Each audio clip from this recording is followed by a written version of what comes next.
My brothers and sisters, let me tell you something that happened just 3 days ago that I have kept quiet about until now. At exactly 3 a.m. in the morning, my phone rang. When I looked at the screen, I saw it was a call from Uganda. It was Bobi Wine, your leader, the man you voted for, the man who won your election, but they stole it from him with guns and military force. He was calling me from hiding, and what he told me made my blood boil with anger at the injustice happening in your country. My brothers and sisters of Uganda, I want you to listen very carefully to what I'm going to share with you today. This is not just about Bobi Wine anymore. This is about all of us in Africa who are fighting against these old dictators who refuse to let our countries be free. What is happening to Bobi Wine and his wife Bobi today is the same thing they tried to do to us here in Burkina Faso. But we said no. We stood up. And that's why I'm speaking to you now. Because Bobi Wine reached out to me in his darkest hour, and I will not be silent. When Bobi called me that night at 3 a.m., his voice was tired but strong. He told me, "Brother Ibrahim, they raided my house 3 times. 3 times. They broke down my doors. They shattered my windows. They turned everything upside down. And you know what the worst part is? They beat my wife. They assaulted Bobi right in front of my children. The police who are supposed to protect citizens. They stood there and did nothing. No, even worse. They participated in this criminality. I sat up in my bed and I listened. Bobi told me he was recording a message for the Ugandan people from his mother's home in Gomba. He said to me, "Ibrahim, I had to sneak out just to go and greet my living mother and to say hello to my mama in heaven and my papa and my family members.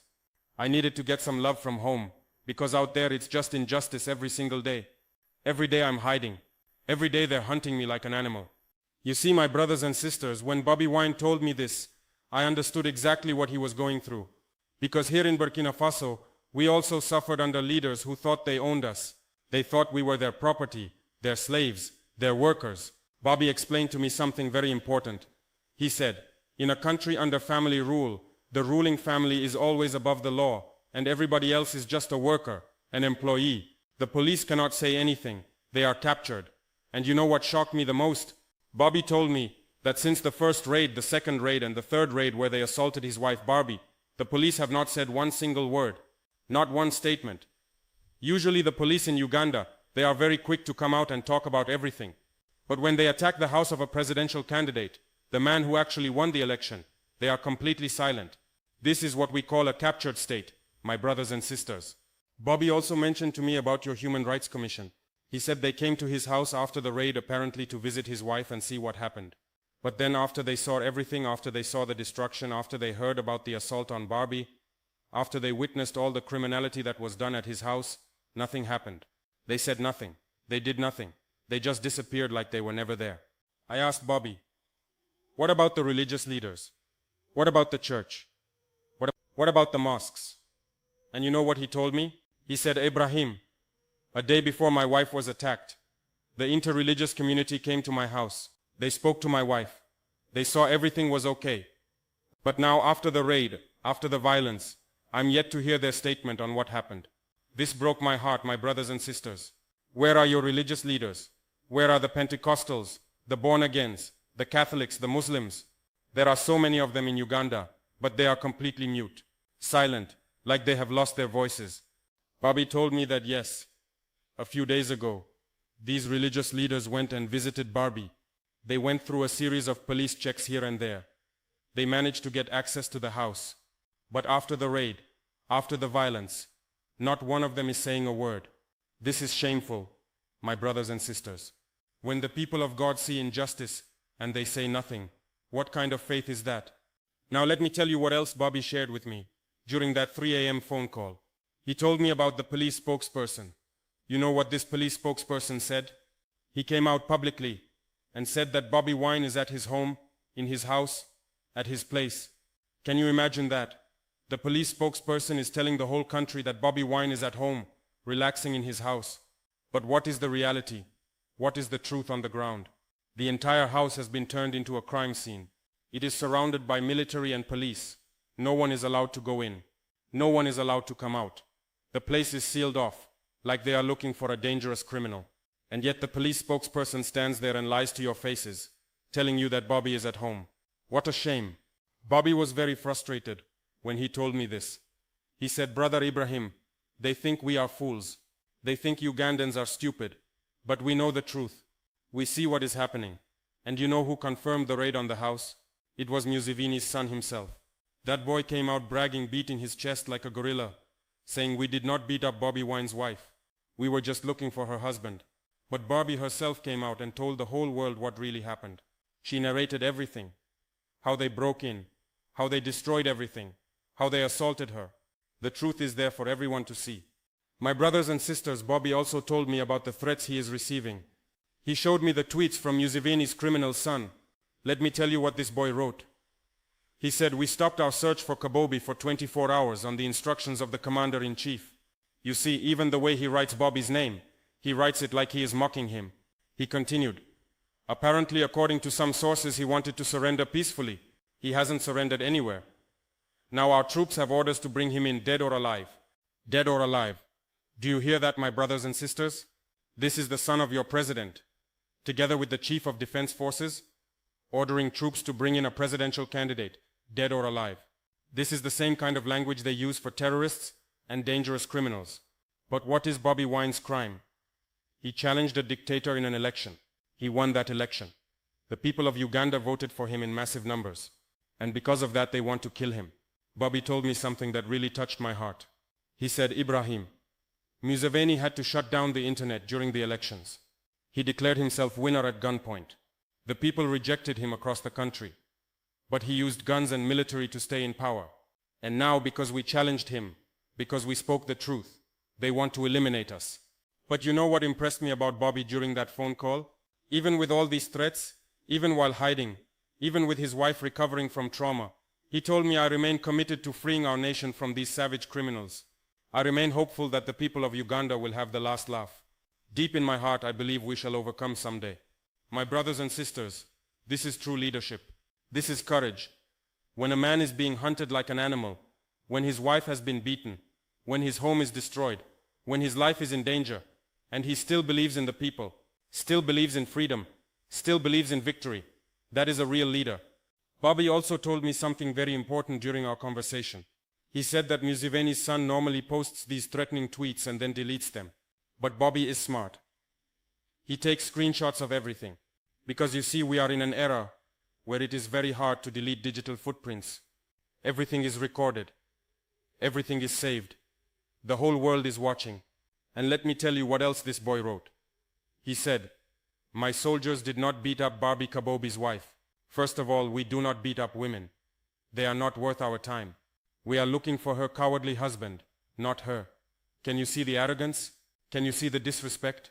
He is confirming the raid on the house, but then he lies and says they didn't beat up Bobi. But we have all seen the pictures. We have seen how the house was turned upside down.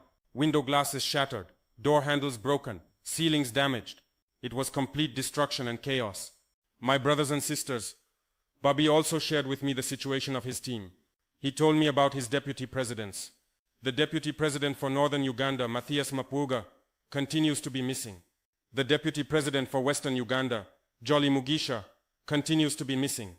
The deputy president for Buganda region, the Honorable Segirinya, was arrested and sent to prison. They slapped him with fabricated, politically motivated charges of terrorism and all that kind of thing. The only person remaining free is the deputy president for eastern Uganda, and that is John Baptist Nambeshe. So you see, they are systematically eliminating Bobi Wine's entire leadership team. They are picking them off one by one. This is a coordinated attack on democracy, on freedom, on the will of the people. But Bobi told me something that gave me hope. He said, "Ibrahim, even while I'm on the run, even while they're hunting me, I'm doing what I can do. I'm visiting various leaders across the country. Yes, I'm under scrutiny. Yes, I'm under fear. Yes, I'm under high risk. But I'm doing what I have to do to reach out to the people and charge them and tell them that they can also play their part, either singularly or in a group, that we can change our country, all of us. You hear that, my brothers and sisters of Uganda? Your leader is not hiding in fear, doing nothing. No, he is moving around the country, meeting with different leaders. When he talks about leaders, he means the cultural leaders, the religious leaders, the stakeholders, all categories of leaders he has access to in your land. He is organizing, he is mobilizing, he is preparing. Bobi also mentioned to me about the institutions in Uganda that are supposed to speak up. He talked about the feminists, those who pretend to care so much about women and women's rights. Where are they now? A woman, the wife of a presidential candidate, was assaulted in her own home by security forces, and these feminists are completely silent. Not one word. It's shameful. The only people speaking up, Bobi told me, are a few brave activists who have gathered their courage to speak against this madness that keeps unfolding in your country. These are the real heroes. These are the people who refuse to be silenced by fear. My brothers and sisters, let me tell you something else Bobi shared with me. He said that now they are even watching his brothers and sisters, his relatives and friends. Yesterday his brother Mickey Wine posted that helicopters were hovering over his house. You see what they're doing. They think Bobi will run to his immediate brothers or relatives, so they're spying on all of them. They're monitoring everyone connected to him. This is the kind of state surveillance and intimidation that we also faced here in Burkina Faso before we rose up. Bobi ended our conversation by saying something very powerful. He said all of this is happening because we challenged dictator Museveni in an election in which he faced a resounding rejection across the country. The people said no to him. But he used guns, he used the military, he declared himself winner at gunpoint. And now he wants to punish us for daring to challenge him. But then Bobi said these words that I will never forget. He said, people power, our power. Keep fighting, keep resisting. Uganda will be free. My brothers and sisters, these are not just words. This is a promise. This is a vision. This is the future that Bobi Wine is fighting for, even while bullets are looking for him. Now I want to tell you why I'm sharing this story with you today. When Bobi called me at 3 a.m., he wasn't just calling to complain or to cry about his problems. No, he was calling to tell me that the struggle for African freedom is connected. What happens in Uganda affects all of us. What happens in Burkina Faso affects all of you. We are fighting the same enemy. These old dictators who have been ruling our countries for 30, 40, 50 years, and they refuse to leave. Here in Burkina Faso, we decided we had enough. We stood up. We took our country back. And I'm telling you now, my brothers and sisters of Uganda, you can do the same thing. Bobi Wine believes in you. I believe in you. The whole of Africa is watching and waiting for you to rise up and say enough is enough. Bobi told me that several of your supporters have been murdered in cold blood. Several have been violently arrested and detained. His home is still surrounded by the military even as I speak to you now. His wife is still recovering from the trauma of an overnight raid and assault. But through all of this, Bobi remains strong. He remains committed. He remains hopeful. And you know what he asked me? He asked me to send a message to the people of Uganda. He said, tell them that the task is on us Ugandans to free ourselves. I'm doing what I can do. But everyone must play their part, whether singularly or in a group. We can change our country. All of us. My brothers and sisters, I have seen dictators fall. I have seen people power triumph over military might. I have seen ordinary citizens rise up and take back their countries from these criminals who have held them hostage for decades. It is possible. It can be done. But it requires courage. It requires unity. It requires sacrifice. Bobi Wine is sacrificing everything for Uganda. He could run away. He could seek asylum in another country. He could save himself and his family. But he chooses to stay. He chooses to fight. He chooses to hide in the bushes of his own country, rather than abandon you. What are you going to do for him? What are you going to do for yourselves? What are you going to do for your children and grandchildren? The world is watching Uganda right now. When I share Bobi's message on our platforms here in Burkina Faso, people are shocked. They ask me, is this really happening in Uganda? In 2025, they are hunting a presidential candidate. Like an animal, they beat his wife, they destroyed his house, and nobody is saying anything. Yes, my brothers and sisters, this is your reality. This is what you are living with every day. But it doesn't have to be this way forever. Change is coming. Freedom is coming. Bobi Wine told me with confidence, deep in my heart, I do believe we shall overcome someday. A free Uganda is possible, and I believe him. I believe in the people of Uganda. I believe that you will not accept this injustice forever. So my message to you today, my brothers and sisters of Uganda, is this. Stand with Bobi Wine. Protect him, hide him, support him, speak up for him. Share his message far and wide. Don't let them kill your hope. Don't let them silence your voices. Don't let them steal your future. The institutions have failed you. The police have failed you. The Human Rights Commission has failed you. The religious leaders have failed you. But you have not failed yourselves. The people still have power. People power is real power. And when the people decide that enough is enough, no amount of guns, no amount of soldiers, no amount of military helicopters can stop them. Bobi Wine is doing his part by risking his life every day, moving across the country, meeting leaders, organizing resistance. Now you must do your part. Every single one of you has a role to play in freeing Uganda. Some of you can speak, some of you can write, some of you can organize, some of you can protest, some of you can resist. Together all of you can win. I want to end by saying this. When Bobi Wine called me at 3 a.m. that morning, I made him a promise. I promised him that I would not be silent. I promised him that I would use my voice to tell the world what is happening in Uganda. I promised him that Burkina Faso stands with the people of Uganda in your struggle for freedom. And today I'm keeping that promise. My brothers and sisters, share this message everywhere. Let everyone know that Bobi Wine is still fighting. Let everyone know that he is visiting leaders across the country.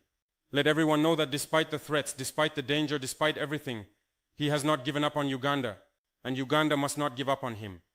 People power, our power. Keep fighting, keep resisting. Uganda will be free.